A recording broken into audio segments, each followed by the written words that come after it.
be alive in this land of ours. Good to drive in this land of ours.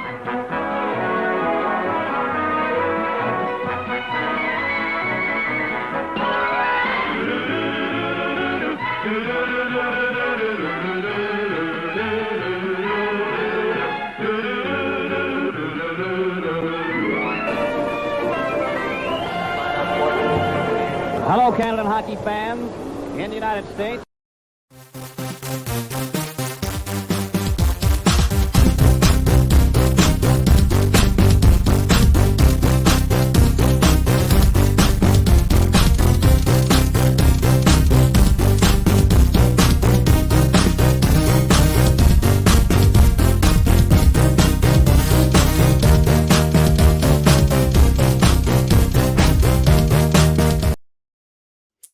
If it's 7 p.m. Eastern Time, it's Hockey Time Machine. Good evening, everybody. I'm Steve Paikin, and on behalf of Paul and Glenn and Laura, we are delighted to welcome you to tonight's broadcast. And yes, I know I need a haircut. Folks, it's been 4 months. Give me a break. Okay, tonight, hockey goes to the movies, and we've got some of the biggest names in hockey joining us for this one.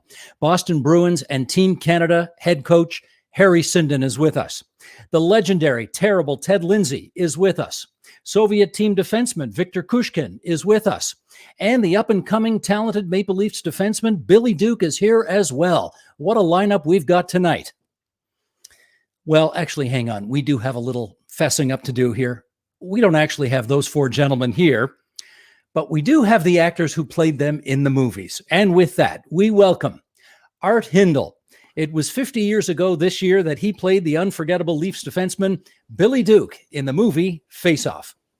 Aiden Devine, he played terrible Ted Lindsay in the 1997 movie Net Worth. T.W. Peacock, he directed the 2006 4-hour miniseries Canada-Russia 72, in which he also played Soviet defenseman Viktor Kushkin. And Booth Savage is here. He played Team Canada head coach Harry Sinden in that same Canada-Russia 72 miniseries. Gentlemen, it's great to welcome you all to our Hockey Time Machine. And I guess we should start with the highest grossing movie in Canada from 50 years ago. Here we are, Art Hindle as Billy Duke half a century ago. Glenn, clip one, please.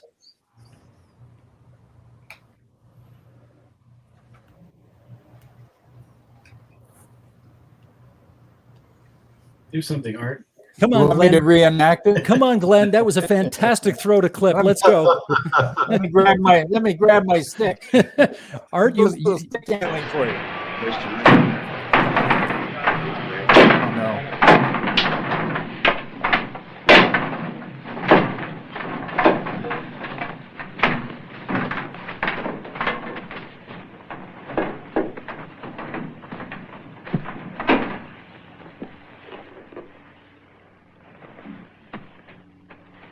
Congratulate you all on the great form you showed in blowing your fourth in a row. You, Duke, I'm sure Detroit will get enough points in their own without you handing them bonus shots in an open net. I thought Dory had the man in front of the net. What do you want me to do, cover both of them for you? Look, magician, if you can't take it, I'll carry you. Who the hell do you think you are? You want to find out? You're damn Well, right come I on, do. then. All right. Come on, guys, break it up. Come on, Billy, settle down. Billy, come on, forget about it. Come on, Come on, Billy, come on now. None of us are super. Forget about it. All right, cut out the crap. Come on, forget about it. Save it for the ice. Now, for those of you who are watching who are too young to remember this movie, Aiden likes that scene. He's giving applause. Those were the real Toronto Maple Leafs, and one guy at the end there who got pretty good enough maybe to play for those Toronto Maple Leafs. Mr. Hindle, how did you get chosen to play Billy Duke? By default, really. They wanted Jim McKenney to play it, and that's actually how I got to know Jimmy. Howie, everybody calls him. They sent him to my acting workshop, and we got to be good friends there, and we were all trying to help him actually become an actor from being a very talented hockey player. And I guess at one point, finally, the producer decided Jim wasn't going to cut it as an actor, and they came to me, and I kept saying no because I still was pulling for Jim to do it. And Also, there was a little known fact that they didn't know about was the fact that I couldn't skate. When I would go on a social skating with friends at Mutual Arena or someplace, I would joke that I have to get my ankles sharpened because that's actually what I skated on. And finally, the casting person called me and said, Johnny Bassett is going to hire an American if you don't do it. So a bunch of my friends and people like that just pushed me and said, you can't let him do that. So finally I said, okay. And then the one condition was, he says, great. He says, I just want to see you skate. So we arranged a meetup at the skating rink, and he showed up late. I went out and figured out, I was a pretty good athlete, so I figured out how to stop. And he came rushing in. He says, let me see you skate around. I skated once around. I came to a stop. He said, that's great. I'll see you later. I got to go. And he took off. If he'd asked me to skate backwards or anything else, I probably wouldn't be here right now. But that was it. And then we did all the hockey stuff at the very end, like a couple of months. We had about 2 months to shoot that film, including I went on a 15-day road trip with the Leafs out to California, Philadelphia, Detroit. And I got to skate at some practices there. So by the time we were shooting in the gardens, there's a shot of the gardens with Paul Henderson, I believe. Yep. I got pretty good. In fact, Paul, who had seen me skate a couple of months ago in Oakland, whispered to me one day while we were filming. And I was quite proud of this. He whispered. He said, "How did you do that? How did you get to be that good?" So that was a big. I really loved that. And that shows how the hard work paid off. Now, the John Bassett you referred to was actually not the owner of the Leafs. It was his son, Johnny F. Bassett. He produced the movie. What's great about this picture is that there are so many fantastic cameos from actual Maple Leaf players of the day. How did the producers manage to convince the Leafs to go along with this? Because some of the scenes are really, they're quite tough. Well, never mind just the Leafs, because as you said, John Bassett, his father, was a co-owner of the Leafs at the time. I think with Harold Ballard and Stafford Smythe. Smythe. It was that they not only got the Leafs to go along with it, but they got some of the Bruins, they got the Rangers, they got Chicago Blackhawks. In fact, they had 4 cameras and they dropped the puck, and I scrimmaged with each of those teams in just a free for all, and then on top of that, they got the NHL to go along with it, and they had footage with Belleville, the Canadians, so you couldn't do it today. First of all, the Players Association wouldn't allow it. The players would be prohibitively expensive, and the NHL definitely wouldn't go along with any film trying to dramatize NHL hockey players. Now, apropos of the clip we just saw, what made you think it was a good idea to pick a fight in the dressing room with Jim Dorey, who only had about 1,200 penalty minutes over his career? Who says I picked a fight with Jim Dorey? That's the sure looked like it. I think no. Jim. Yeah, no. Jim was pretty good. He was a bit of a ham, In fact, he was one of the 2 players that they thought they might double with me originally. Jim was a left-handed shot, and I was right-handed like Howie. So the guy that I did get into a kind of a serious beef was Rod Sealing of the Rangers at the time. There's a scene where Billy Duke comes in behind net, and Ed Jackman, who was the goaltender, we had Ed Jackman there. He comes behind to stop a puck coming around, and I come in and I slew foot him, and then try to grab the puck. And Rod Sealing comes to his defense, and we push each other. We're supposed to push each other in the scene, and then drop glove, and start fighting, fake fighting. And we're doing about 3 or 4 fights, and I'll tell you, and maybe TW knows this, and Aiden. the toughest thing to do on skates is not skate and score and stick handle, it's fight. And I was getting exhausted, and finally I said to myself, what's going on here? And the cameraman whispered to me, he says, he's laughing. I don't think he's taking it seriously. And I said, well, I got to get finished with this, so keep the camera rolling. I did the same thing, slew-footed Ed Jackman. Ceiling came in. We're supposed to push each other with our fists like that, drop glove, and fight. Well, we pushed a little bit, and then before I dropped glove, I hit right in the face, in the nose with glove, and it changed. And that's when I jabbed him, and we went down, and he did the fighting and all that. And you got the shot that time, for sure. Well, and they locked the door. Very good. Okay, Art, you get comfortable for a bit now because we're going to see some of Aiden Devine's work playing Ted Lindsay in Net Worth. And here he is trying to get the players to form the first ever NHL Players Association. Glenn, clip. They're not going to help those guys. We have to do it. Us. The players. They are making millions of dollars off of us and every guy that's played this game in the last 30 years.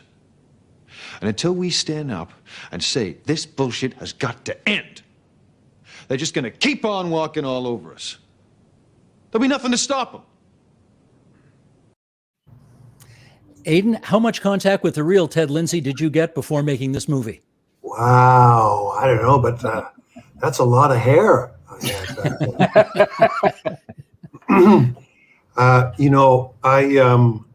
that's taking me back. I haven't watched that thing for some time. But anyway, what was the question? How much contact did I have? I didn't have that much contact with Ted Lindsay.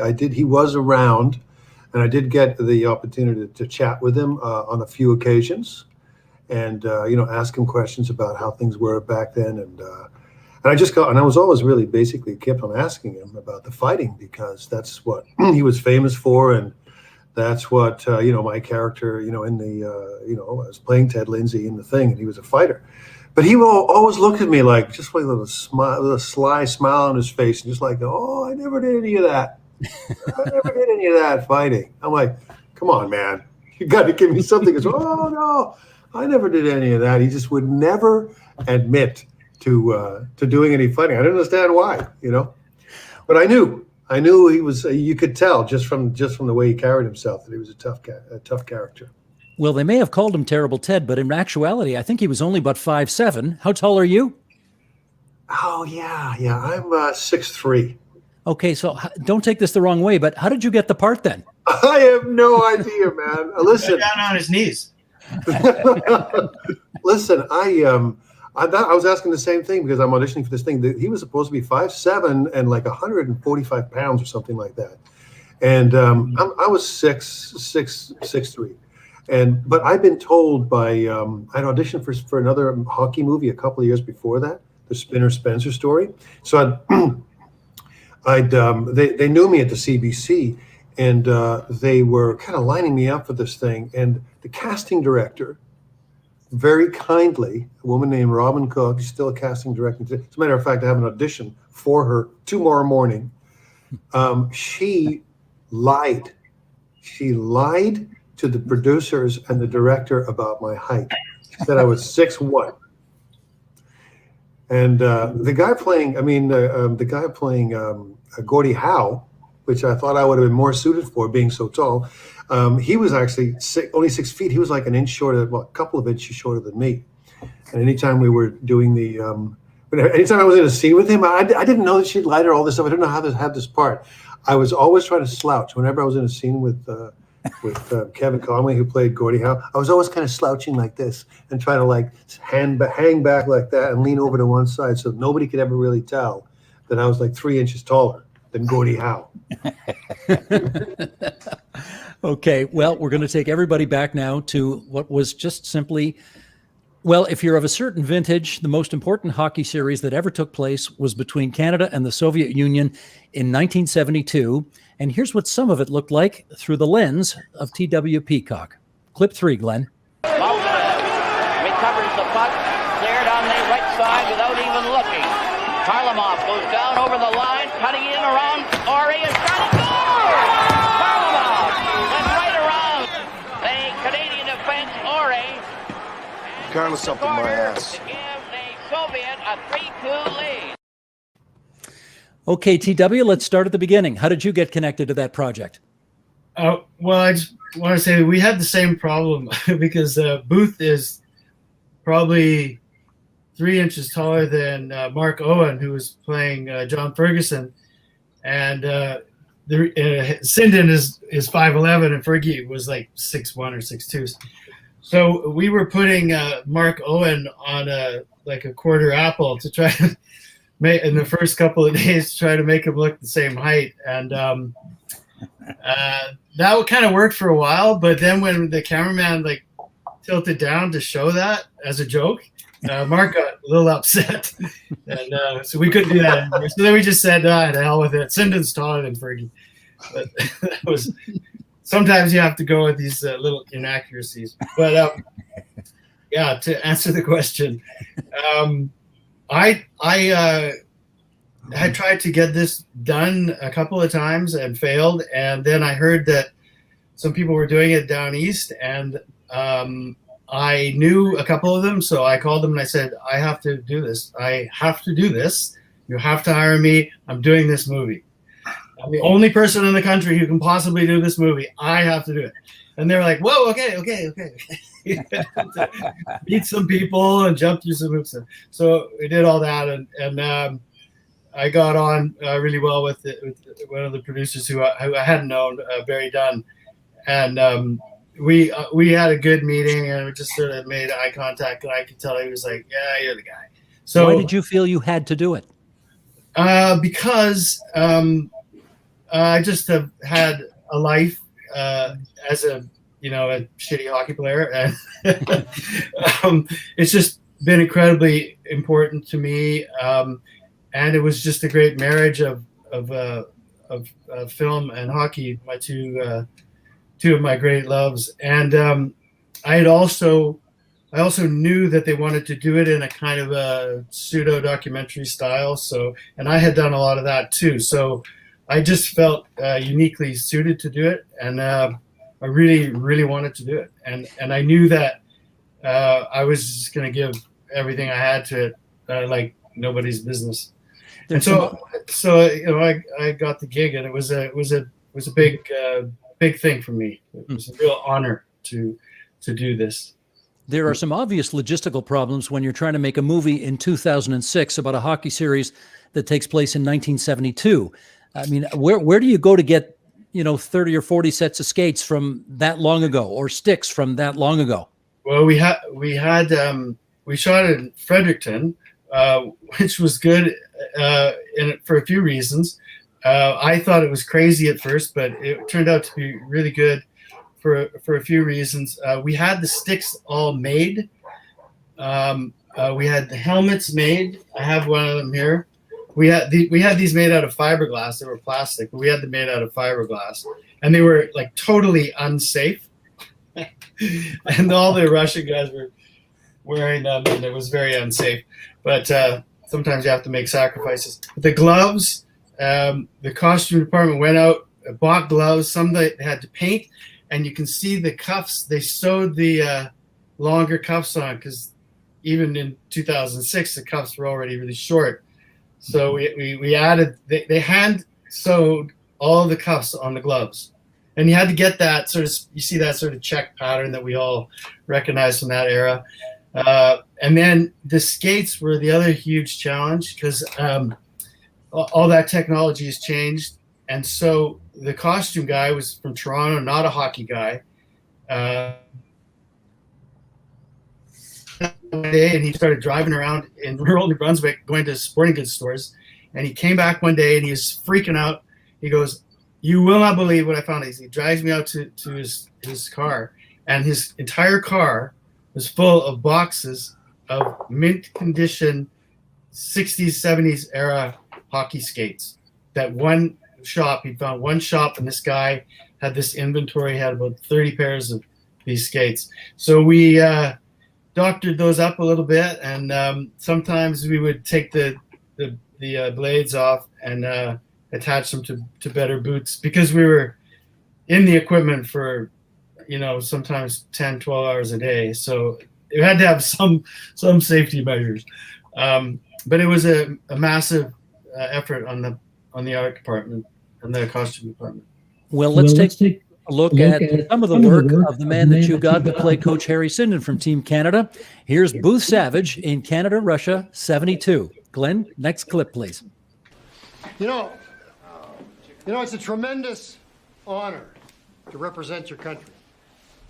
And I hope you get to experience the feeling that I had in '58 with the Whitby Dunlops. We were good, but we weren't the best. You guys are the best. But even the best can get beat. Even you. Even by the Russians. We got 18 practices till the first game in Montreal. Let's get on the ice. Booth, I'm going to start with the same kind of question I just asked Aiden, which is, he obviously had some access to Ted Lindsay before portraying him in his movie. I gather you did not get any meetings with Harry Sinden before you had to play him in this picture. How come? Because TW took forever to actually give me the part. I had auditioned months before the thing started. I didn't hear a word.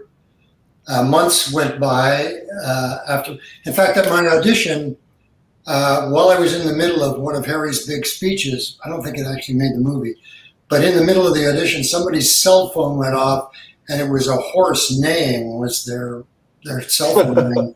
It might have been Volpe, I don't know, or it could have been TW. Anyway, I auditioned, never heard another word for months went by, and finally I got a call from my agent. They said, yeah, you got the part of Harry Sinden. They start shooting in about 2 weeks or even less. So you need to get to New Brunswick and do this. So there was no time to interview anybody, but I had grown up watching, obviously I was 24 when the 72 series was played, and it was, I watched all the games. And so I kind of had an inkling of what Sinden looked like, his mannerisms. And then once I did get the part, I watched a lot of video, and so I couldn't do his voice. I couldn't do the part on his hair because my hair used to part on the other side of his. But I whatever I could get from that, I copied as well as I could. But in the very first read-through, which was in the hotel in the Lord Beaverbrook in New Brunswick, sitting across from TW, this is the first time I'm reading this part, the whole thing. And I had my car packed. I thought, sure, they're going to fire me because I don't sound anything like Harry Sinden. Oh, well, maybe we should confirm that story right here and right now. TW, did you think about firing him at that first read-through? Okay, 3 things. That was not my phone. You were 100% my first choice and Barry's first choice the whole way. I don't know who gummed that up. And the third thing was, no, we were never going to fire you. Okay. No, wait. No, we weren't. Good to get that confirmed now. Yeah, there was one thing you used to do when you played Harry in the picture, and that is when Harry got frustrated, he always went like this, and you did this a lot. Well, I presume that was a conscious decision that you had picked up somewhere from watching him on video? Well, I think watching his mannerisms cost me a shot at the Gemini because he is so taciturn, so laid back, doesn't want any of the glory on him. It's all about the players and what they're doing. And so watching the series, the videos of the series, that's who Harry was. He would walk off, he would bury his face in his hands. And yeah, so I copied that as much as I could. And, he wasn't flashy. and I gave a completely unflashy performance. So you captured him, in other words. Accurate. You were amazing. Yeah. You really were. Booth, did you now I gather you had a chance to meet Harry after the series aired. Did he tell you what he thought of your interpretation of him? He and Alan Eagleson took myself and the guy who played Eagleson and Fergie took us out to the tennis club for lunch with Alan Eagleson, Harry Sinden, and Harry sat there the whole time and didn't say a word. He gave me an autographed copy of his book, Hockey Showdown by Harry Sinden, and had just handed it to me.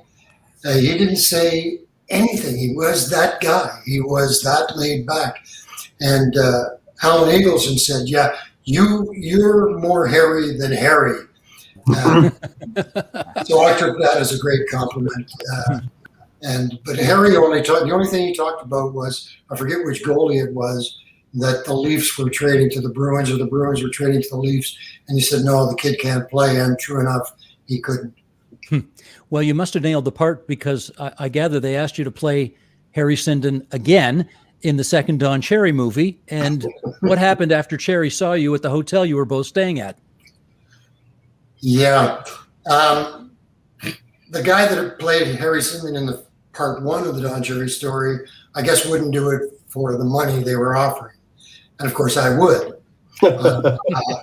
So they called me up and asked me to do it. And I said, oh, sure, why not? So we shot in Winnipeg, and I didn't know that Don Cherry was in the same hotel, but there's a pool on the top floor, a swimming pool. So I was up there, Don Cherry was up there swimming laps, and I said, hey, but this is the third time I'd actually met him, but he didn't remember me.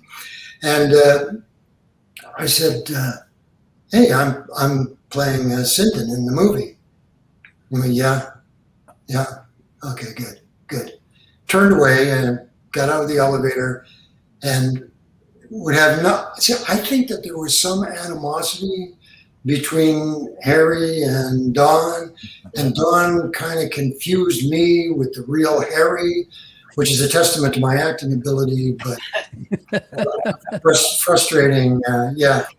But my understanding also is Don didn't think too much of Canada-Russia 72 because Harry Sinden said, God damn. And hockey players, as you know, don't use foul language or take the name of the Lord in vain. Never, nor do they ever lose their temper, as we shall see in clip 5 of Booth Savage playing Harry Sinden. Okay, Glenn, let's see that. I don't want you guys to hold your breath waiting for me to apologize for the way we play the game. We're Canadians. That's the way we play the game. Tough. But if you want to talk about poor sportsmanship, who was it pushed the ref tonight? Not Cashman. I think it was 17 for the other guys. Karlamov? Harry, is this the kind of hockey we can expect to see throughout the series? What, do you guys stay up all night thinking up these stupid questions? Why aren't we talking about Pete Mahovlich's goal put us up 3-1? I don't think I've ever seen a prettier goal. And by the way, did you guys bump into Coach Bobroff on the way? I thought it was a custom in Russia for the opposing coaches to get together after the game and discuss it. Huh? Good night, fellas. No, good night. Please, come on. Booth, did that really happen? Did he really walk out on a press conference like that? Have to ask TW. I didn't write it. Okay, TW. Yeah, I mean, most of the stuff in that series was at least very closely based on fact. In fact, when we had Sinden and Eagleson in the room together with me and Barry and doing the the commentary for the DVD, and that was pretty intense because those two guys didn't like each other either, and they were like in this very small sound booth with us, and they're talking about it. And Sinden at one point turned to Barry and he said, "How did you know that? How did you know that happened?" And Barry was like, "Well, I talked to everybody," and he goes, "Well, nobody knows that story, and that's how it happened." So I don't know who told you that. It was like, okay. So Barry did a tremendous amount of research, and I mean, I don't know if Sinden actually walked out of that conference, but After the Montreal and Toronto games, there was a lot of pressure on those guys, and I think they fought back. They sure did. Let's take a look. We heard earlier about Art Hindle saying he could barely skate when he first got the part. And then we take a look at Art Hindle some weeks later after having taught himself to, look like a very comfortable member of the Toronto Maple Leafs. Glenn, if you would, clip 6.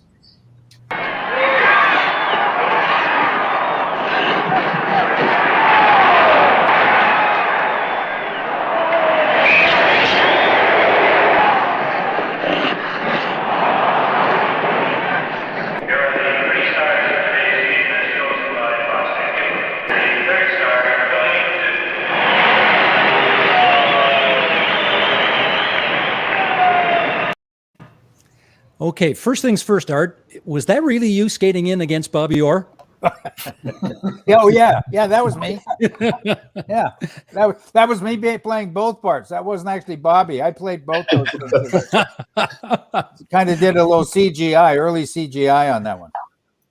Now it's edited so seamlessly that the 3 stars after the game looked like it was taking place in the same game with the same fans, the same crowd, the whole 9 yards. Yeah. But take us behind the scenes. How and where and when did you shoot those scenes where you're in close up as opposed to game action? After the playoffs, they were taken out in the second round, and we spent about a week and a half shooting at the Gardens, at Maple Leaf Gardens, and one day, Johnny Bassett, they announced over radio and in the newspaper that anybody who wanted to come to Maple Leaf Gardens, it would cost them $1 or $2, something like that. They could sit anywhere they want and watch. The thing was watch movie stars and NHL hockey players live. So I remember we used to go to scrimmage early in the morning, me and some of the crew, and go in to get into my wardrobe, which was a Toronto Maple Leaf jersey. And at 8 o'clock, I was supposed to be on set. So I stepped out on the ice at 8 o'clock in the morning, and a roar went up, and there was already about 6,000 people in the stands. And it filled up, and they had a rock band playing in between takes. And so we shot a lot of that. We shot all day, and I was on the ice all day. In fact, it was that day that I learned about what a crowd can do for the home team. There was so much cheering going on for me and for us. I couldn't get off the ice. I had all this energy, and I skated. In fact, at lunch, I broke for lunch and went into the dressing room and came back out and ended up skating around and doing what you're saying. I was autographs and skating around to different parts of the rink and talking to the fans. And I just spent all day on the ice. I never got off the ice unless there was a scene off the ice. Maybe on the team bench or something like that. Now you told us earlier. Pardon? Yes, go ahead, Art. Go ahead. I was just going to say, I just want to honor a couple of people who were instrumental. One was very instrumental. An actress named Kay Hawtrey, who played my mom in Face Off, and there goes the hockey sticks. That's her. Kay Hawtrey. She just passed away a few days ago, and so I want to just send out thoughts to her. And when I went on the road trip with the Leafs, I was in Oakland. We first went to Philadelphia, then to Oakland, and this young man came up to me, and he said, "Art," he says, "good luck with the rest of the film. I hope I see you later." And I said, where are you going? And I learned the truth about being a hockey player. He said, they've sent me down. He's going back to the minors. And that was another person who just passed away recently, Rene Robert, who went on to be part of the French Connection line in Buffalo. He was a wonderful guy. Just died a few days ago. Yes, indeed. Yeah, so I just want to honor those two people. Thank you for doing so. While you have the floor, I'd like you to remind us of a story that took place while you were on that road trip in Oakland, where apparently some members of the SEALs were laughing at what they considered to be your less than stellar skating ability. What happened next? Oh, it was bad. I mean, I skated like Jerry Lewis used to, romp around with his wild legs. And Paul Henderson was sitting in, the coach let me practice that day in Leaf regalia. And Paul Henderson was nursing an injury. He was sitting in the stands, and a couple of the Oakland players came in, and they started laughing. They were sitting right behind him, and they started laughing. And Paul turned around and said to them, "Don't laugh. That's a goon that they brought up, and McClellan's going to start him tomorrow night against you guys." And Paul said they stopped laughing, and that's what Paul was referring to when a couple of months later he pulled me aside after I came off the ice and said, "How did you do that?" Good stuff. So, yeah. Glenn, let's roll clip number 7 right now. And I want Aiden, if he would, to sort of talk with me over the pictures here. These are some action shots from the movie Net Worth. And, Aiden, you end up looking like a pretty good skater in this movie. And I got to ask you, how well was your skating at the beginning before you got the part? And how well at the end? Oh, my skating at the beginning before this movie started was atrocious. I mean, I was not a hockey player, and I never played hockey because I came from England originally, so it always seemed really cool, but I never did it. But I did a lot of skating. The great thing about it is that my Ted Lindsay skating style was kind of like a running skating style. Like he'd always like start out by running on the ice and then start skating. So that's kind of what I figured I was going to imitate, which is just run. And hopefully they'll take the camera off me before I actually start skating, Did they care about how good a skater you were before you got the part? Oh, they did. I mean, I had a skating audition. Listen, man, I did a lot of skating. I went out every day and skated. And I was going to community rinks and doing, when you like the family skate where you're skating around one way and then half an hour later they blow the whistle, everyone's going to turn around and go, now we're going to go clockwise, And I was learning how to skate backwards and do the crossover, and then go. Then there's a whole, as you all know, there's a different way to do it when you're going clockwise and you're doing the other crossover the other way. I mean, I'm a right-handed guy, and then suddenly now when they gave me the hockey stick, now I'm left-handed. So I'd learned how to skate the wrong way. I learned how to skate right-handed instead of left-handed. I'm just glad that they had a skating double and they had a hockey double for me on this thing, and I had like 3 doubles for me to look half competent on the. Although that clip you just showed where the guy jumps over the stick, the goalie stick, that was me. That was me. Just for clarity, I'm pretty good at jumping. Okay, we're a good jumper. And what about the scene near the end of that clip where you hip check a guy and he goes flying right over you? Is that you in that shot? No. That's a double. That's a double. Boy, could have fooled me. Looks good. Oh my God. Well, they did a good job, man. We all wore the same sweater, Right on. Okay, TW, want to ask you about some of the artistic choices you made in Canada, Russia 72. And for example, Glenn, can we get clip 8 rolling right now? This movie is 95% in color, but then I noticed when we go into the Soviet dressing room, after the Soviets have massively upset Team Canada in the first game in Montreal, you've shot this in black and white. How come? Oh, well, first of all, did you see me there? Yeah, good. Nice acting, man. Good acting, TW. I said something in Russian there. I said, yes, coach, in Russian. We just, we were just kind of playing into the notion that the Soviets had this lousy equipment and they were behind, and the Canadian attitude that, we knew better and they were poor and all that. And we were big stars.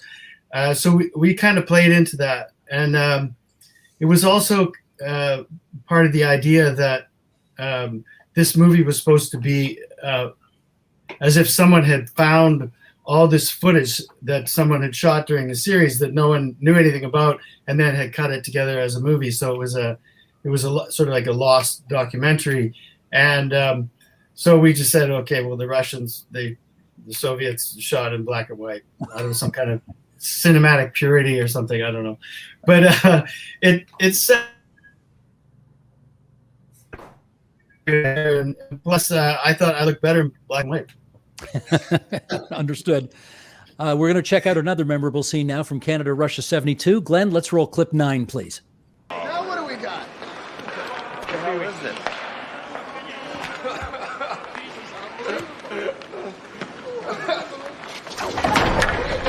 Come on, what's up? It's 17. What it is? Fucking 17. Hey, we see you 17. 17. Right up your ass. That's you, 17. Yes. Long Green Hill, buddy. Almost hit me right in the face. Swearing there. Yeah, I was going to say, how'd you get away with that much profanity in this picture? They let us do it, man. This CBC let us do it. I don't know why, but they broadcast it like that too. It was amazing. I mean, and all that stuff is that stuff was unscripted. We just let the guys go there, but that was based on a real incident too. That was the Canadians watching the Soviets practice before the game in Montreal, laughing at their gear and stuff like that. And apparently, Harlamov did do something like that. And that got, but you see, we had like Espos smoking a cigar and stuff. It's like, we kind of went for it, you know. There's a little artistic license, I think, but it had an amazing energy. Speaking of artistic choices, and along with the choice to make it a documentary, we didn't shoot any reverses. We shot every scene from one side of the room, because in a documentary you don't have cameras all around and lighting in all different directions. So we shot every scene from one side. And so when you see those guys all get up and kind of go, and you kind of miss it, and there's people running around waving their arms, and the Soviets are skating around on the ice, it feels kind of real to me. And I really enjoy doing that, because it's so much of the energy came from what we were doing. It wasn't imposed on it, through cinematic trickery. It was people in a real space. And so the dressing room scenes were like that too. There's like 20 guys in every scene, and they're all trying to get in the movie. I said, get in the movie, or you're not going to be in the movie. Find a way.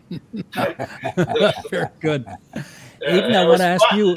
I mean, Booth, I'm sure has some perspective on that too. But did you notice that was the unleashing of Jerry D? Yeah. Mm-hmm. Yeah. Because Jerry D, you see him standing right there. He turns his back. He's playing Cashman, and he didn't look much like Cashman, and he was 3 inches shorter. But we just thought he was just so much the right temperament and the right vibe, and he's an excellent hockey player. He, has been a coach and all that, and he had done very little. Was just starting to do stand up and stuff at that point, but he did a great job as Wayne. Aiden, we're going to take a look at some of your work with the late, great Al Waxman, who played the coach of the Detroit Red Wings, Jack Adams. So, Glenn, let's roll clip number 10, please. I know hockey better than any man alive. That's including you, and especially you. Now sign that damn thing and get out there and go to work. I'm not signing that until I get a raise. You're not getting a raise, so just sign it. Nope. What do you mean, no? You don't sign, you don't play. Well, fine, then I don't play. You'll play, and you'll play for what I decide to pay you. No, I don't. Well, what are you doing? You quitting? No, I'm not quitting. I'm just not signing that until I get a raise. Look, when I played the whole damn team together, only got $5,000. What you were making, another half of it. Get back in here. Get in here, sign this thing.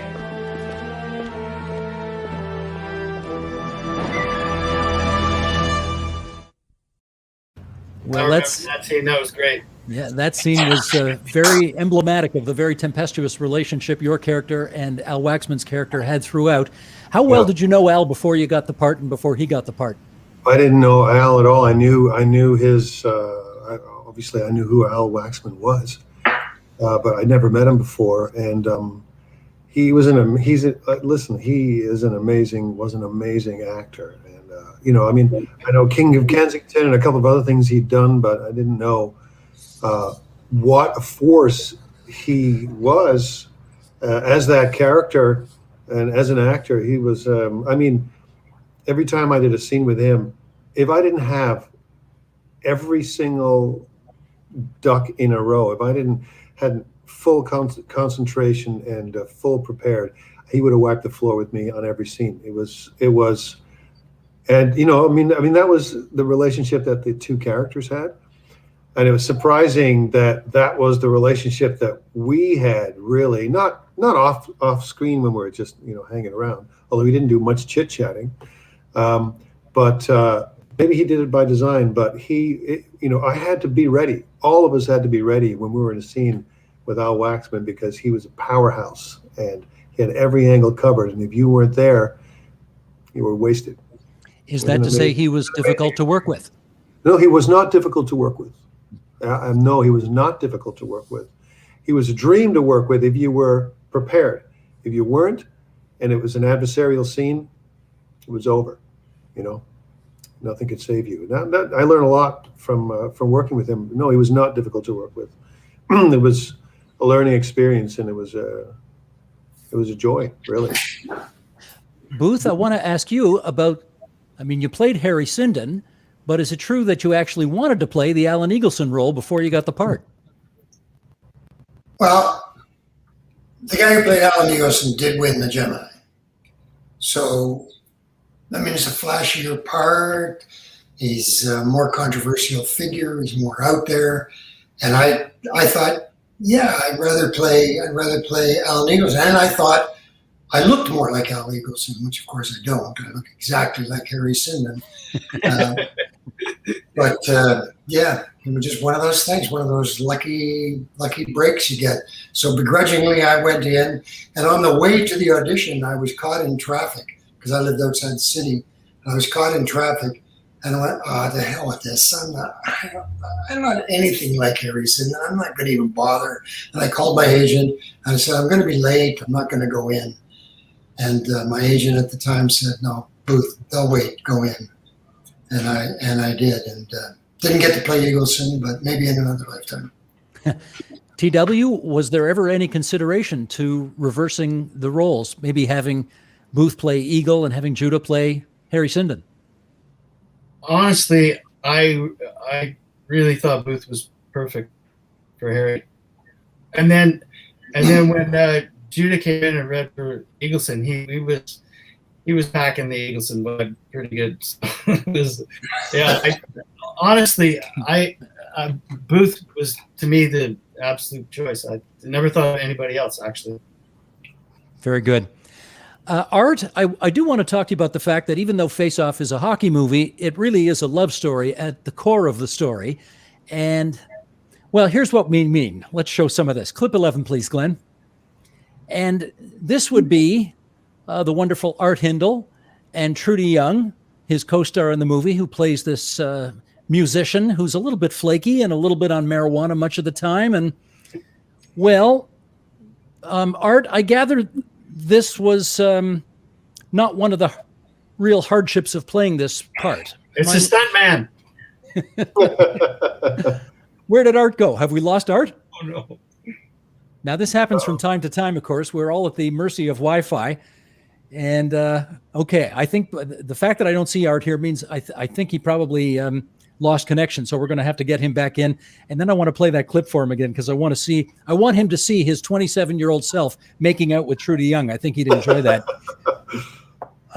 Okay, let's do, a couple of weeks ago, we actually had 6 Hall of Famers from the Montreal Canadiens on this program. And Ken Dryden was one of them. And of course, I was therefore very interested, TW, to see how you're going to portray Ken Dryden in your miniseries. So let's have a look at that, and then we'll come back and chat. Clip 12, please. Glenn. Bullshit. All this extremism, all this public flogging, it's like a spasm of self-loathing. It's as if the fragile Canadian ego can't accept the fact that we might not be the only people in the world who are any good at hockey. Jesus Christ, Kenny. Come on. Give it a rest. We all know we lost. Now, TW, we know that Ken is a great author and is a true philosopher when it comes to being a professional athlete. But did that really happen with the tape recorder? He was writing at the time. I forget exactly what for. He might have been doing news, but he was already writing, and I don't know that he was dictating into a tape recorder.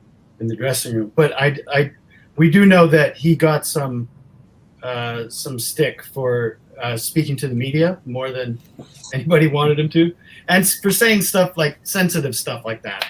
You know, it was already getting pretty ugly after the first game. So I think they felt like he was betraying them somehow. You know, he's a college boy and all that, and I think, you know, he hadn't even been in the league that long, so he's only in his second or third year. So I think, plus, you know, Esposito is a Bruin.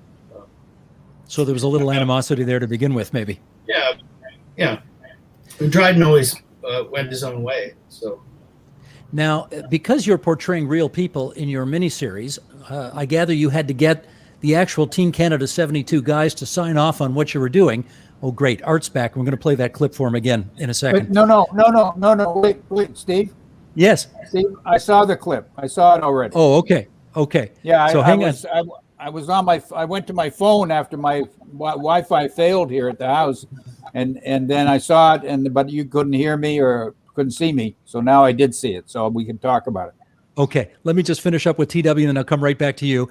Sure. TW, the issue with everybody having to sign off on this. Did Ken know he was going to be portrayed this way in the movie, and was he okay with it?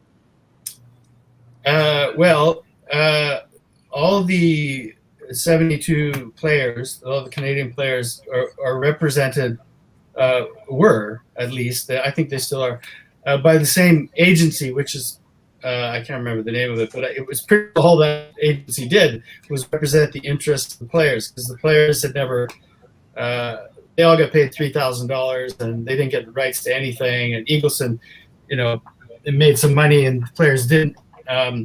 So they got together after the series and got some representation.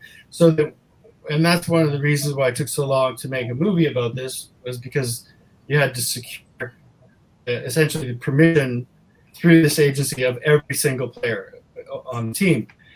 So everyone had to sign off. And I remember after, 6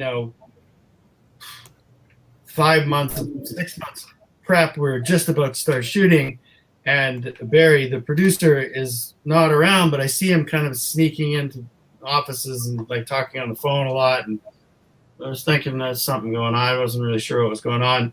I think he was probably trying to get Booth fired, but he wasn't. But eventually he finally came out. He came out of the office and he came up to me. We're like literally 2 days from shooting, and he goes, It's happening. We're doing it. We're going to shoot the movie. And I was like, what, are you crazy?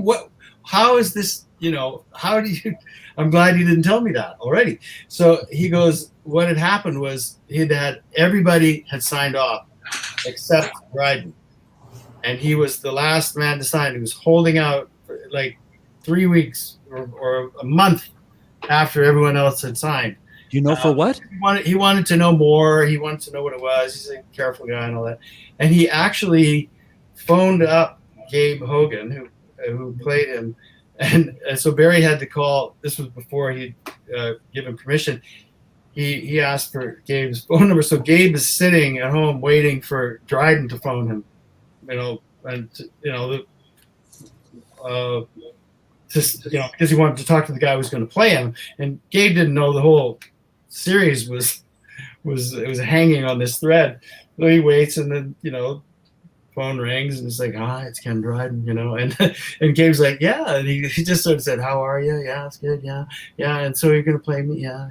And it was just kind of like that. He goes, okay, thanks, bye, hangs up.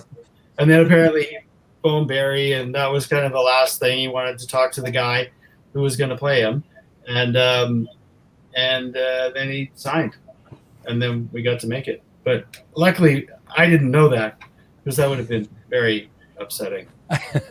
Right on. Okay, Art, let's get you back in here. And I guess my question was, do I infer from how much fun that scene looked like that was one of the less difficult parts of playing Billy Duke, you and Trudy Young together? Well, it looked like a lot of fun. I remember that day. It was actually up in Parry Sound. Go out to this farmhouse that was supposed to be my childhood home, with Kate Hawtrey as my mom, and Trudy. Trudy was visiting as her character with Billy Duke. He takes her home. I remember it looked beautiful, but it was freezing cold. We both ended the day in the farmhouse with our feet stuck in the stove because they were practically frostbitten. But the main thing I remember about that was it was my first day doing this huge film. And I went out, I happened to go out with the director. I happened to get stuck in the car with the director I through no fault of my own. And we're driving down this big road, and a lot of snow that winter. And the snow's piled up like pyramids on both sides of the road. And the road itself is white. We're in this black Camaro that I guess they rented for the director. And he's slouched down behind the wheel, driving, smoking a cigarette. And I'm staring out at the whiteness, which matched my mind. And finally, I got up the courage to say to him, Mr. McCowan, you've acted and directed and been in Hollywood and everywhere and done all kinds of things. And is there any kind of advice you can give me? And without missing a beat or even looking at me, still slouched down, smoking his cigarette, driving with one hand, he said, yeah, take the money and run. and I swear, he never gave me any direction the whole film for the whole 2.5 months. And in fact, we were shooting a hockey scene in the rink in the Maple Leaf Gardens, and it was on the bench. I remember this, and they were setting up, and they finally had it done, and they sort of said sound, speed, and they got ready, and they waited, and they didn't hear action, and they all turned and looked at him in the director's chair. He had fallen asleep. I remember going home one day, being dropped off I lived up at Young and Bloor on Isabella, it doesn't matter, but I got dropped off by a car at Richmond and Young and walked up Young Street crying, thinking this was going to ruin my career. It's the worst thing and my workshop background was the method. Our teacher had come from Actors Studio in New York, and I just thought this was going to ruin me, and I'm trapped in the middle of all this, and this guy is not helping me at all. It was from that side of the coin. It was the worst experience. I hate to tell you, Art. I think it turned out okay for what it's worth. I think it did. Well, you haven't read any of the reviews. I was looking at the IMDb page of it, and there was some reviews there, and I looked at it, and you don't want to look at them. Don't read it. Well, don't read it, but watch the movie. I watched the movie again a few days ago. I probably saw it 2 or 3 times in the theaters, and God, it's a wonderfully nostalgic picture. It's wonderful. I'm good with it. I've long ago adjusted to the fact that I'm a B actor, so I'm not worried about what anybody thinks about what I do or what my acting is or anything like that. Some people say, I was up at 2 a.m. and you were in this piece of shit. What were you doing? Why did you do that? And I said, because I had 5 kids to raise. Okay. Leave me alone. Answer. Good answer. Let's go back to Canada, Russia 72. We all know there are 2 truly iconic goals in that 8-game series, and we're going to show one of them right now.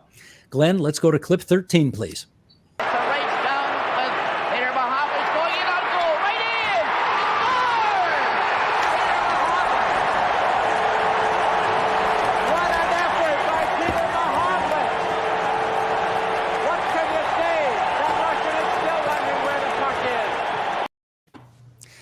Now, I guess to sort of set the scene, TW, for that goal, they've just been slaughtered in Montreal. They come back to Toronto. The whole country's on the verge of a coronary because we've underestimated these guys. And Peter Mahovlich scores an absolutely gorgeous shorthanded goal, which gives Team Canada a 2-goal lead. My question for you is, how important was it for you to try to replicate as much as you possibly could what transpired on the ice? Well, it was elemental. I mean, I had tapes of all the games. It was, this is 2005, so everything was VHS, right? I mean, it wasn't like a flip around. I had to, like, rewind and all that. I watched every single goal, every single play that we did, and took notes of who was on the ice where. I drew the diagrams, and it was for who was on the ice and what happened and where and when. It's all accurate, very accurate, and that was really, really important to us to get that right. And let me follow up. You see Chris Zarka there, the guy playing Mahovlich. He worked on that for like a month. Just every time he was on the ice, he was trying to do that move. And I think it's maybe even harder for the goalie, because the goalie knows what's going to happen and he has to let it in. So it was tricky, but we rehearsed all the hockey plays and tried to get them right. And Booth, let me follow up with a similar question to you, which is, when you were trying to interpret Harry Sinden, did you feel that you needed to kind of do an impression of Harry, or what?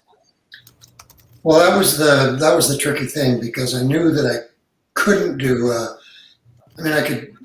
I watched his mannerisms, the way he moved, the way he slouched, the way he walked. I could copy that, but I couldn't do his voice. He's got a very distinctive voice, as I do, but the distinction in our voices is quite different.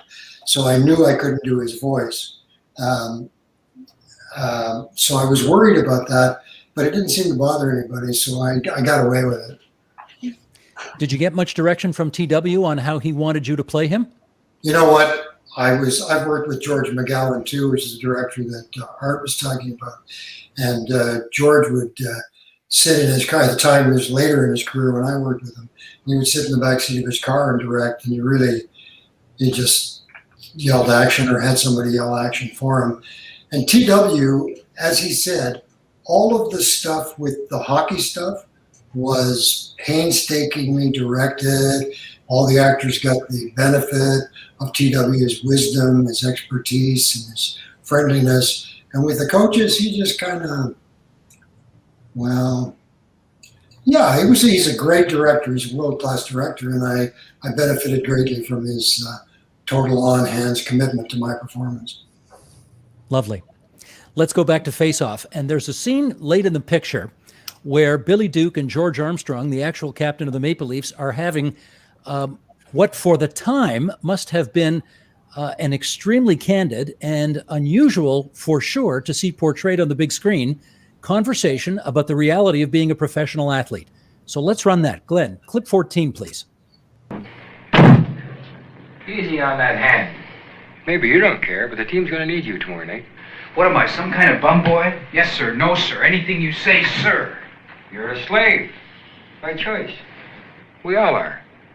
Haven't you figured that out yet? Great White Hunter say jump, we jump. Great White Hunter no like Billy Duke, sell Billy Duke, new master. Will you cut it out, please? All I'm trying to say is, you had no choice. Not if you intend to go on playing this game. Now, again, Art, when I saw that last week for the first time in 50 years, I thought to myself, wow, how did the Leafs let that kind of dialogue stay in? Because it sure doesn't portray the owners of professional teams or the management very well. Do you know how they got that in the script and how it stayed in? I don't. I wish I could tell you, and I know a lot of the people that could tell you are gone now. I know George got a big kick out of doing it, and I think they let it go because it was George. I think they let it go because they didn't want to be perceived as by George or by anybody else as trying to squelch what he had to say. And some of the dialogue that he's saying, I think he wrote himself. So he was a good ad-libber too. So I think it got slipped in there, and I don't think they really much cared. It was Johnny Bassford, the son's little film, and I don't think they cared much one way or the other. Harold Ballard was kind of running the Leafs, and I don't know, Stafford Snipe. What's his name? what am I trying to say? Yep, Stafford Smythe. Wasn't his dad. And so they just kind of let it go. How was George to act with in those scenes? He's wonderful. He was absolutely great. We had a great scene. You saw a still of it in the bar. And I know some of that stuff he ad-libbed and made up too. There's a great scene where the old timer at the end of the scene, we're leaving, and he says, "Hey, Chief," he says, "you're going to score 50 this year?" And he says, "No, old timer." He says, "If I do it this year, they'll expect it from me every year." And he made that up. We're going to show another still picture right here of you and George Armstrong. And this is not from 50 years ago. This may be a somewhat more recent picture. What's the story behind that one? That's at Mike Wilson's. And for you guys who don't know Mike Wilson's, he had he was a very well off guy, and he lived in Forest Hill, and he had in his basement every Maple Leaf memorabilia you could own. I mean, he owned a turnstile was down there, the dressing room door was down there. Every Leaf jersey was down there, hockey sticks. It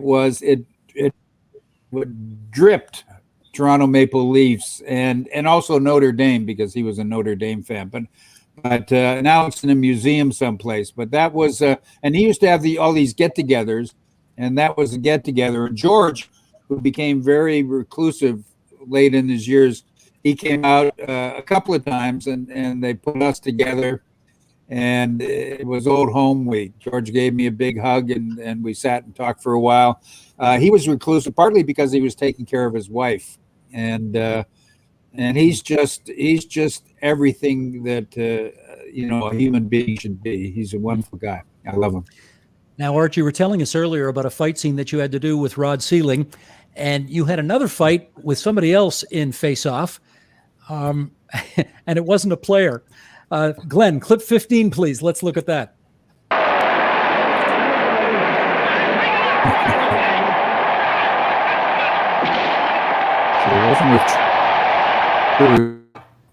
Now that is the real NHL linesman Matt Pavlich, who you just threw to the ice.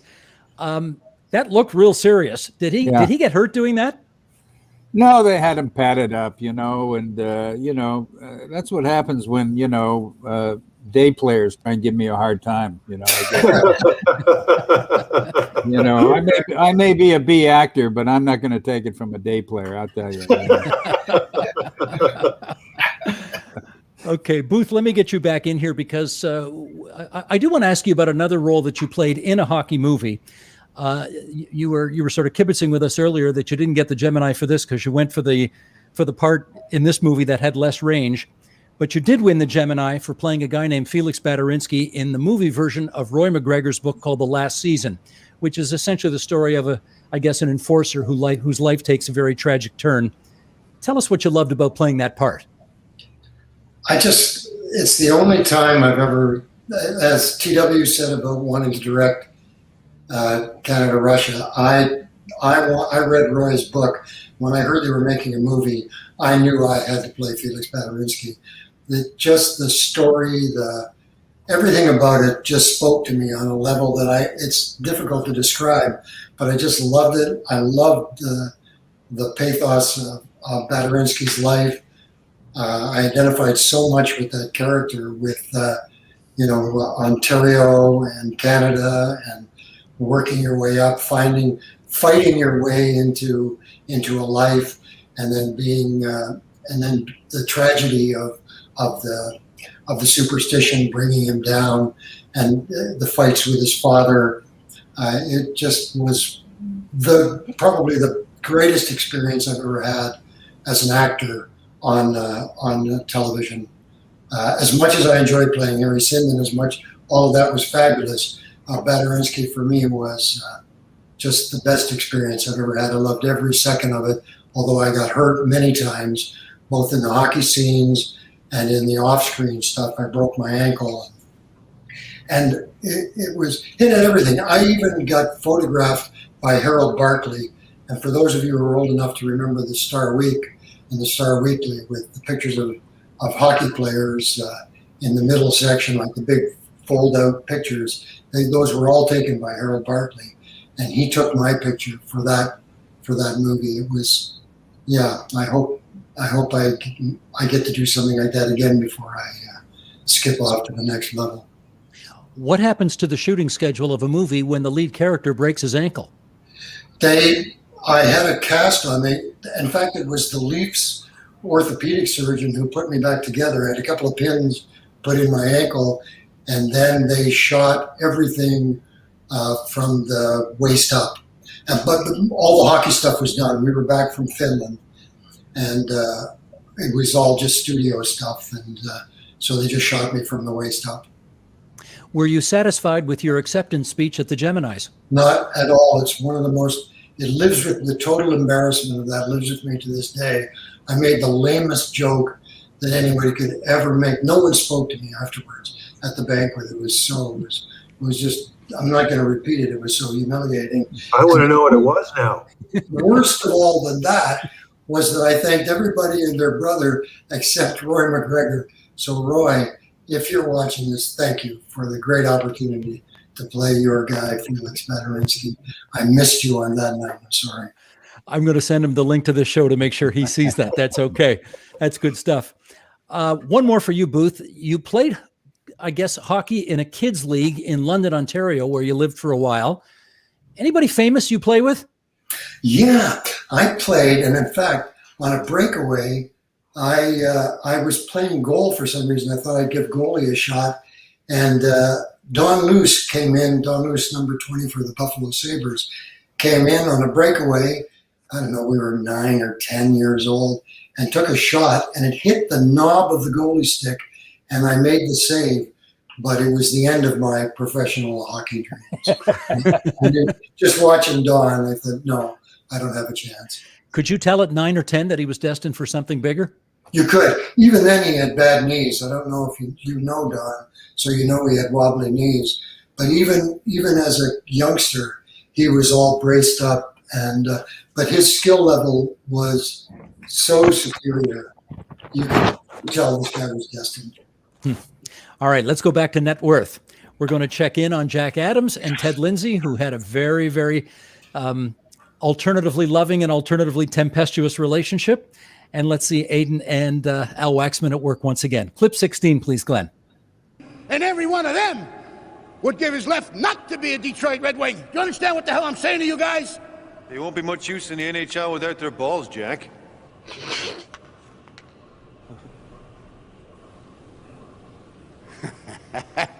Yes, that's right, Teddy boy.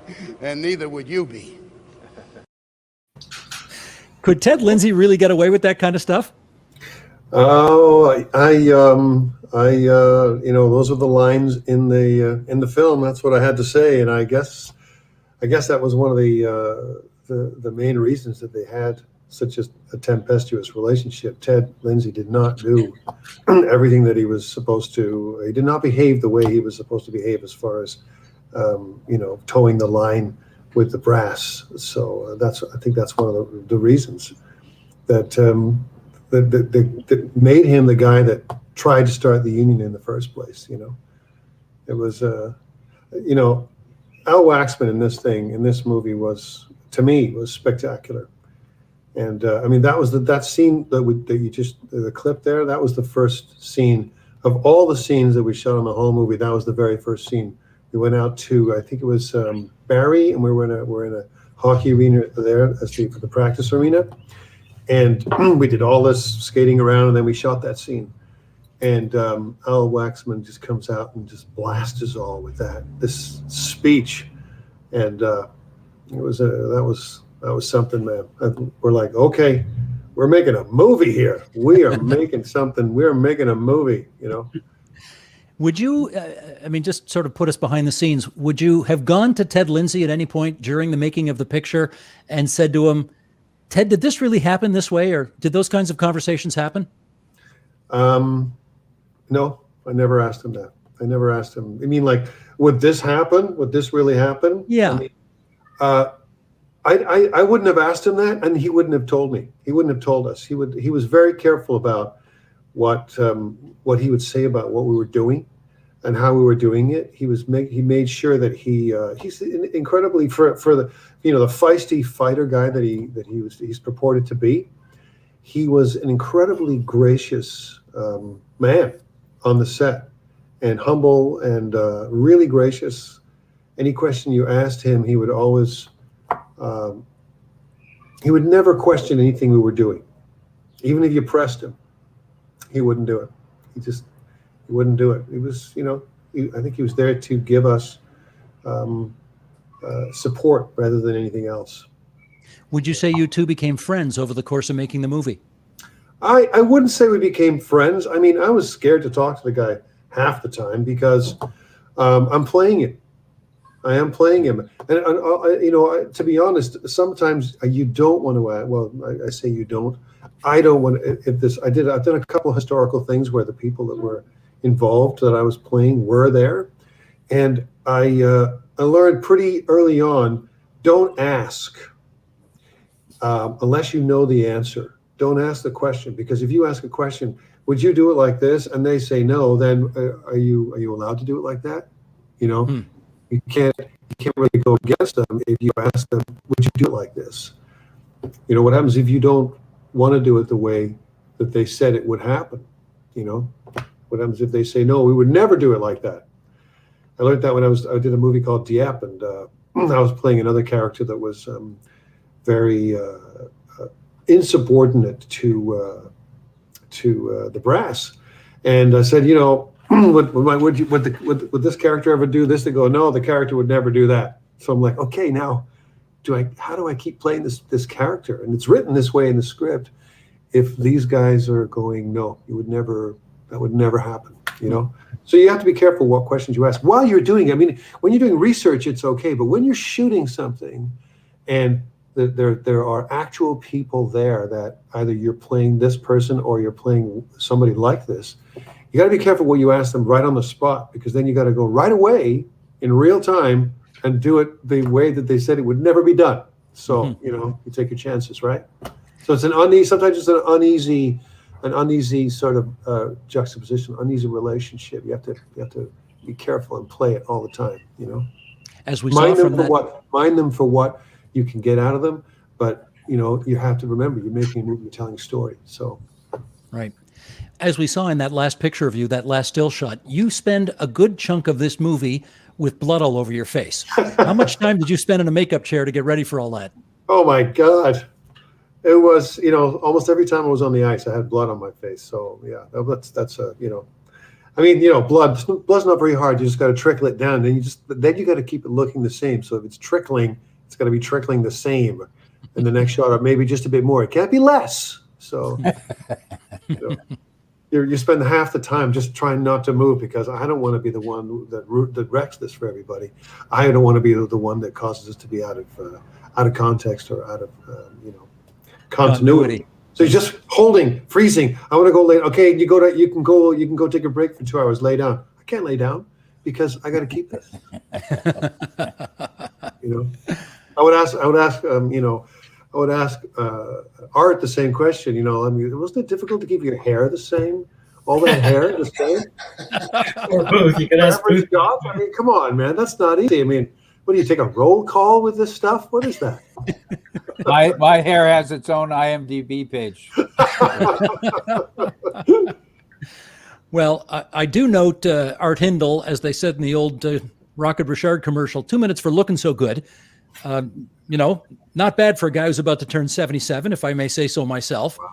And Boo Savage, you got the best hair out of any of us here today. I mean, that is fantastic. Yeah, you are really. It's new. I've got curly hair for the first time in my life. It's not a perm. I lost all my hair, and it grew back, and it came back curly. It's just the most amazing thing. Wow. I don't know. It's just like weird. Well, you thought you had a troubled time putting a part in it to play Harry Sinden. I'd like to just try to put a part in that hair right now. Yeah, those days are done. Yeah. Although Sarah Botsford, I was on a show with Sarah Botsford and Art Hindle just a couple of weeks ago, and she said, "Oh yeah, well it'll straighten out again." So it sort of crushed all of my dreams. You're like a baby with curly hair. Yeah. It's It's like you started out Art and you ended up Garfunkel, you know? Well, I did mention earlier in our broadcast that there were two iconic goals in Canada-Russia 72. We saw Pete Mahovlich's goal already. I don't have to tell anybody what the most iconic goal in Canadian hockey history was. If you were alive in 1972, if you saw the series, you'll never forget it for as long as you live. And here's what it looked like in a TV miniseries. Let's roll it, Glenn.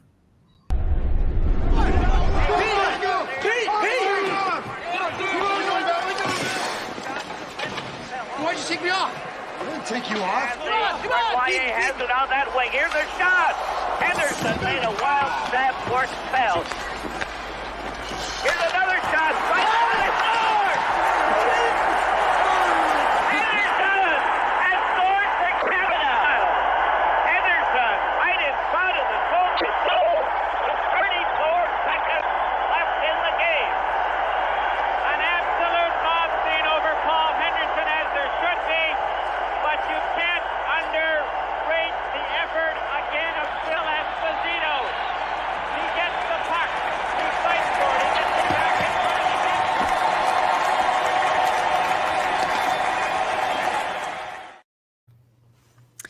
Yeah. Wow. I tell you, almost 50 years later, I still get chills watching, and that's not even the real goal, and I still get chills. Okay, so many questions, TW, I got to ask you as a result of that. You know that everybody who sees your miniseries knows how it ends. You know that they've seen the goal in real life hundreds of times. I want to start by asking you the pressure you felt to make sure you interpreted that moment as perfectly as it could be interpreted. Yeah, again, we tried to get it exactly right, but I also wanted to not show it exactly from the same angle that we all remember it from. So we put cameras in weird places, like there was a cameraman standing behind the net, and everybody's just kind of missing it because nobody really knows what's happening. It's not the sort of standard Hockey Night in Canada shot. So we tried to give it a new spin, but all the things that happen, all the people on the ice are in the same place. And then it was fun to afterwards, cut the goal, cut the scene together, and then take Foster Hewitt's commentary and lay it over top. And it was sort of pleasingly uncanny the way it would match up, which made us think that we got it right somehow. But yeah, we shot that on one of the last days towards the end, and I think it was my birthday. I think so. It was like the only thing we were shooting that day. I think was the goal and all the celebration stuff, and we just shot the snot out of it, and everybody was so tired. It was just like enough already. And I think we stopped at like 2:00 or something. Like we only worked for like 9 hours that day, I think, because we just done it so many times we were sick of it. Actually, I think, but it was fun. It was a lot of fun. The decision you made to have Foster Hewitt and Brian Conacher, Foster, incidentally, who I think you only see for about 3 seconds in the course of the whole movie. He's in one shot, but his voice is throughout the picture. Yeah. Whose decision was it to have him be sort of the constant flow through the whole movie, and of course his unforgettable play-by-play in the last scene? Yeah, we wanted it to be to feel real, and so we just dreamed of doing that, and we're lucky enough to get permission. But I think Dean Soltis and I were cutting the thing for a couple of months, putting that in and putting in songs without knowing whether we had the permission. It was like, this isn't. If we don't get permission, we're gonna have to start all over again. And we did that with the music too. That's one of the cool things about the movie is there's no score. It's all Canadian music recorded before September of '72. So it's only songs that you could have heard at that time. And we went and cut the movie to some of these songs, and we used songs by the band and Leonard Cohen and stuff. Is like, well, I hope we get the rights, because if we don't, I don't know what we're gonna do. But we had some amazing people looking for purchasing rights, and the producers kicked back some of their fees to pay for some of the music, which was pretty amazing.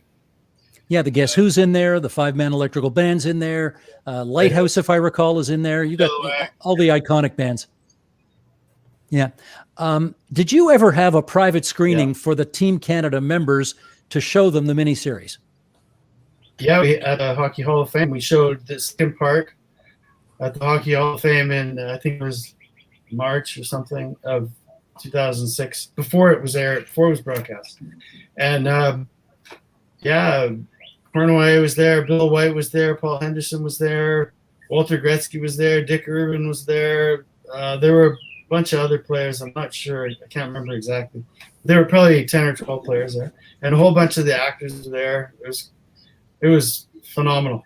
And I mean, I had to make a little speech at one point, and I swear to God, I've never been so nervous in my entire life before that speech. And I was like, and then I think somebody said to me, like, dude, the movie, yeah, it's too late. Why are you nervous? You know, but it was a great night. And then I think, Steve, I told you this already, but I was sitting in the theater watching it, and it gets to the it's game 8, and 35 seconds left, and I was sitting right beside Paul Henderson, and when he scored, Paul jumped up and cheered. It was so funny, because I thought, like, did he not know what was going to happen? Like, but again, it was another one of those endorsements at some level that made us feel pretty good, because he was like, yeah. Well, the nice thing you did that, of course, we would not have seen in real time watching the actual game 49 years ago, was that you've got that part on the bench well before the goal is scored, where Henderson yells for Pete Mahovlich to get off the ice and he's going to go on. Now, that story emerged after the fact, but none of us knew it then. Yeah. Never any question in your mind that you wanted to put that in the picture? Yeah, well, I can't remember where Barry heard that from, but we were convinced that had happened, and I think Pete corroborated that. I don't know if it was Sinden or Pete Mahovlich who said that. What the hell? He's calling me to come off the ice with 30 seconds. With like 50 seconds left. I think he called him off, and yeah. I mean, there were a few apocryphal stories around that series. The chandelier was another one. The players were convinced that when they were in Moscow that the hotel rooms were bugged, and the story goes that I'm sure you've all heard that the Cashman and Bergman and a couple of guys were running around the room, tearing the room apart, looking for the microphones, and they find one under the rug on the floor, and they unscrew it, and then they hear this tremendous crash coming from somewhere in the hotel, and they go, oh shit. So they go to see what happened, and they go downstairs to the lobby, the floor below somewhere, and this chandelier, they've unscrewed the chandelier from the ceiling, and it's fallen down.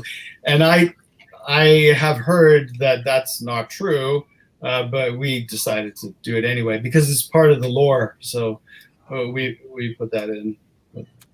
It sure is.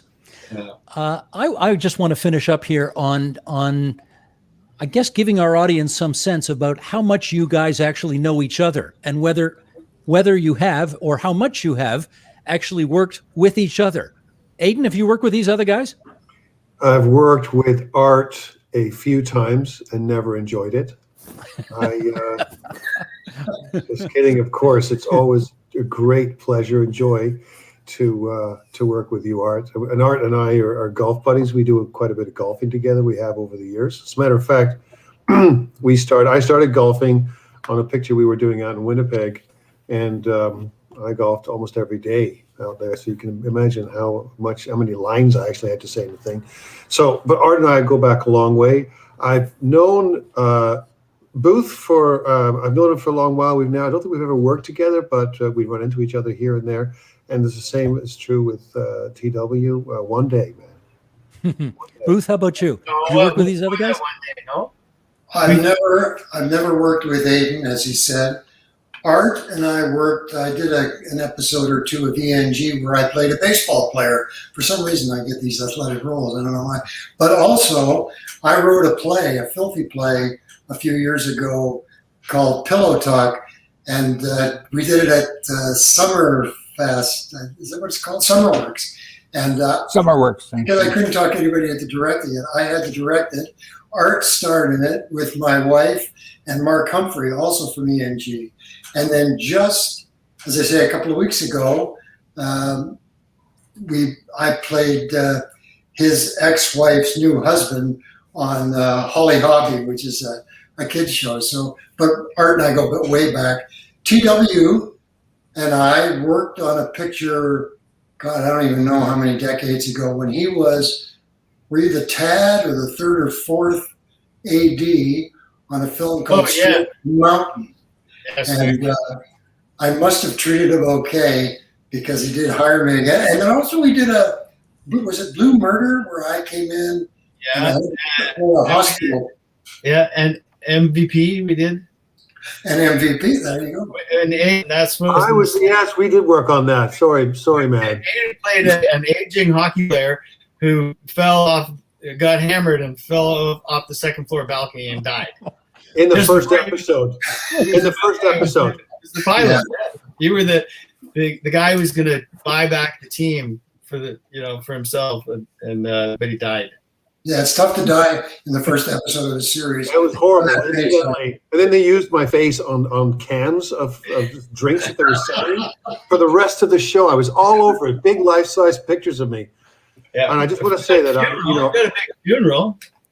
Yeah, I had a good funeral. I got to say that I was one of those 1,000 actors across Canada that really wanted to be part of the Canada-Russia 72 series, and I wasn't. But so you were right. Did you try out for it, Aiden? I never even tried out for it.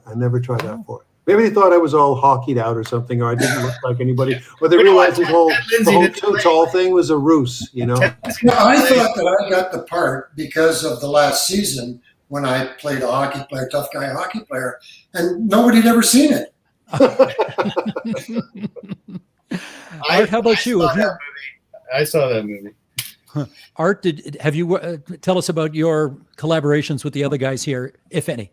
Well, the first time I worked with TW, I love him as a director, by the way. As a human being, he leaves something to be desired. But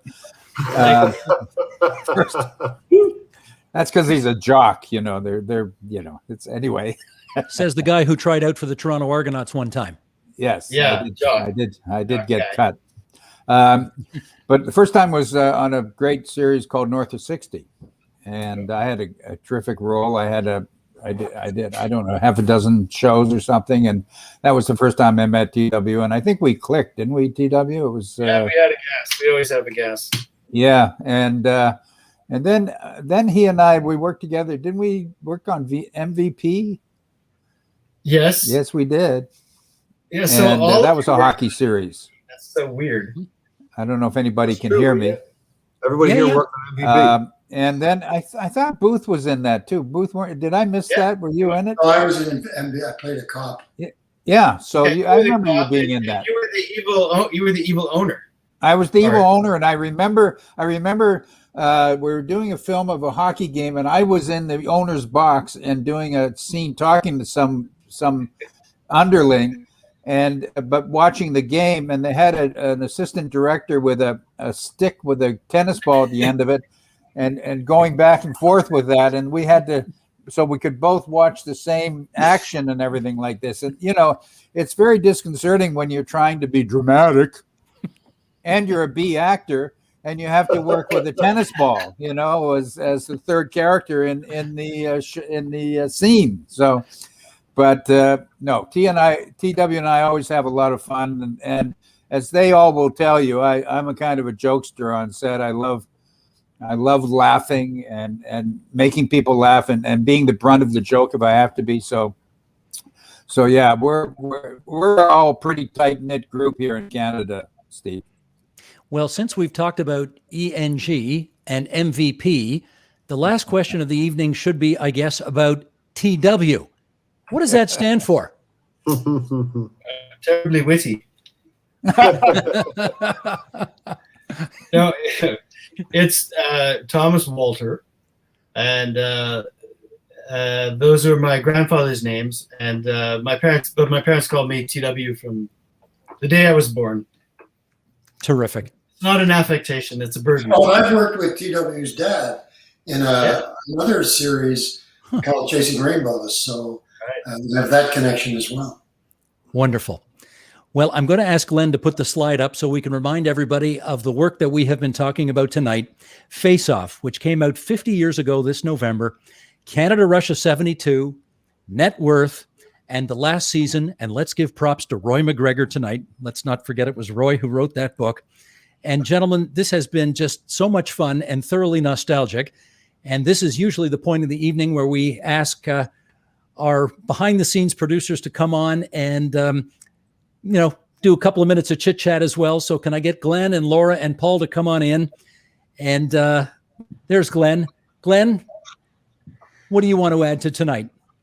Well, I just want to explain why I rolled the first clip in slowly. And the answer is insane jealousy of you, Steve.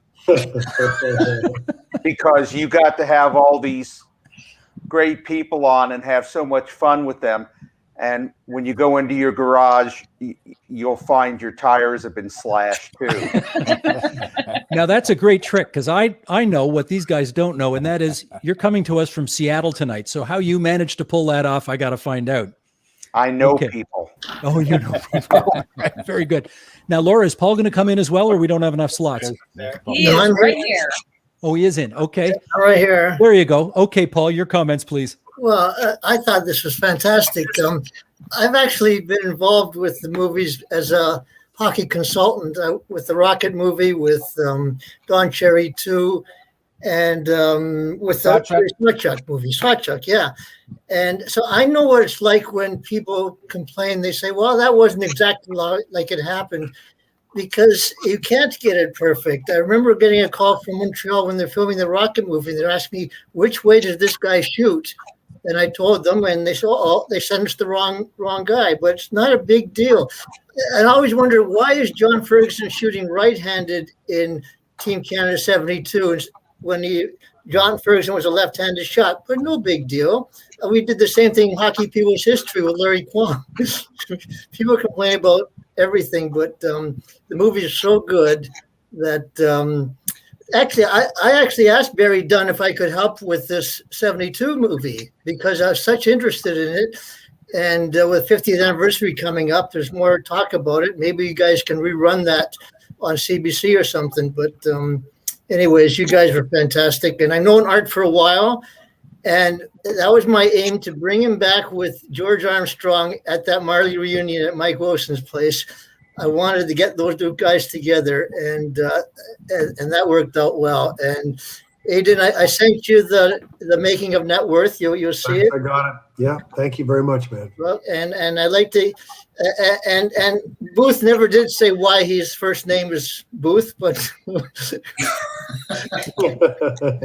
he's definitely got the best name here. There's no question. That's right. He's a serious name. Paul, you might know I this. don't know if you can see this. Salvation Army. Yep. Yes. Now the founder, the beginner guy of the Salvation Army. I was raised in the Salvation Army, and it was William Booth who founded the Salvation Army. Okay. By the way, Paul. By the way, speaking of sports movies, I'm sure TW knows this. When they were making the story of Lou Gehrig with Gary Cooper, Lou batted left and Gary could only bat right, so they had to flip the film around. Oh, I didn't know that. And the number on his back as well. Wow. Yeah. Another thing, Aiden, Ted Lindsay did a cameo in Net Worth behind the penalty box. But I thought he would have pointed out the fact that in 1956 and 57, there was no split penalty boxes at the time. He really had them split up. Like I said, he never told anybody there was any. He never pointed out any faults. You see the bit where I got thrown into the penalty box. He's behind He's sitting right behind me, throwing popcorn, going, "Go to the shower, Lindsay. Go to the shower." Hey, dude, don't take this too seriously, okay? Let me do the acting.